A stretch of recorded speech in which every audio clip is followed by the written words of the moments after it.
If you're new to airbrushing and you own a double action airbrush, then the technique that I'm going to show you in this video is going to help you better understand how to correctly use your airbrush.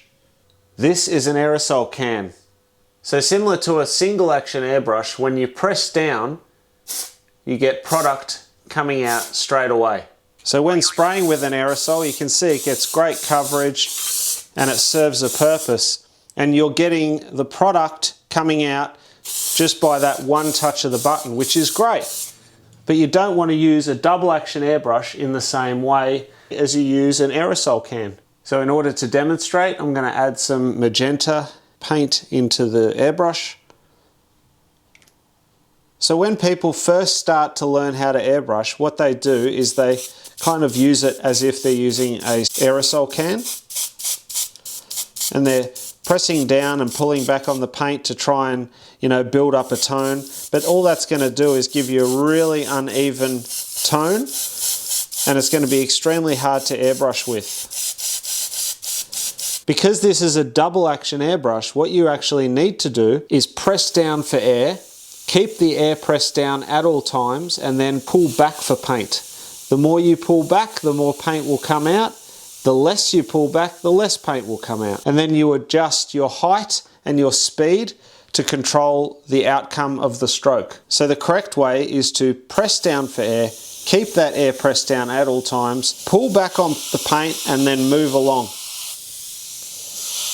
That's for a broader spray. If you want it even broader than that, come back further. And you can slow down your stroke and it's going to go heavier. If you want fine detail, then you want to be up nice and close. Paint on, paint off.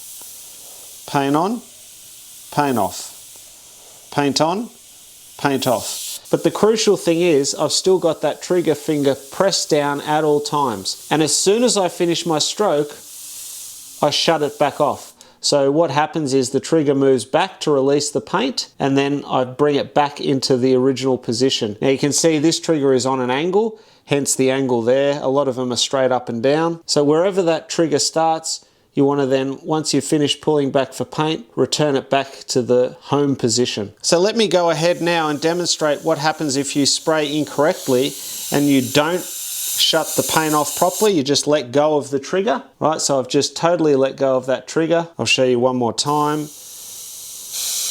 Paint, paint, paint, paint, paint, paint, paint, paint, and then let go. And now you'll see what will happen. As soon as I press down for air, you're going to get a splurt coming out. What that is paint was stuck in that front air nozzle because I didn't shut it off properly, and the next time I pressed the air, it dispelled that paint onto my artwork, and after zooming in you can see that could be detrimental to any painting. So you want to make sure to always pull back and shut it off. Paint on, paint off, paint on, paint off, paint on, paint off. So the one thing that I listen out for when I'm teaching is that air. So I'm always listening to hear if students' air is staying on and they're just controlling their trigger finger, or if I'm listening to this as if they're using it like a spray can like I showed you at the start of this video.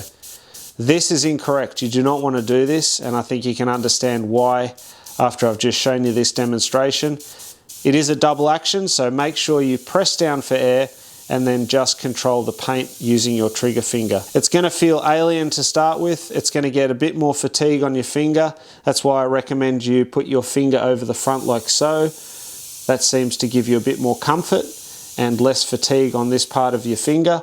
But just work with whatever's comfortable for you. But if you keep on practicing that and utilizing your double action airbrush correctly, then you can achieve any kind of artwork and you'll have the control of the airbrush. It may take you longer to get the feel for it, but persist and it will pay off in the long run. So to continue your learning, be sure to check out some of the other videos and playlists that I've got listed here. You can also take a look at our online airbrushing course. I'll pop a link to that in the description below. And until next time, go grab your airbrush, do some amazing artwork yourself, and I'll see you again very, very soon in the next video. Thanks for watching. Bye for now.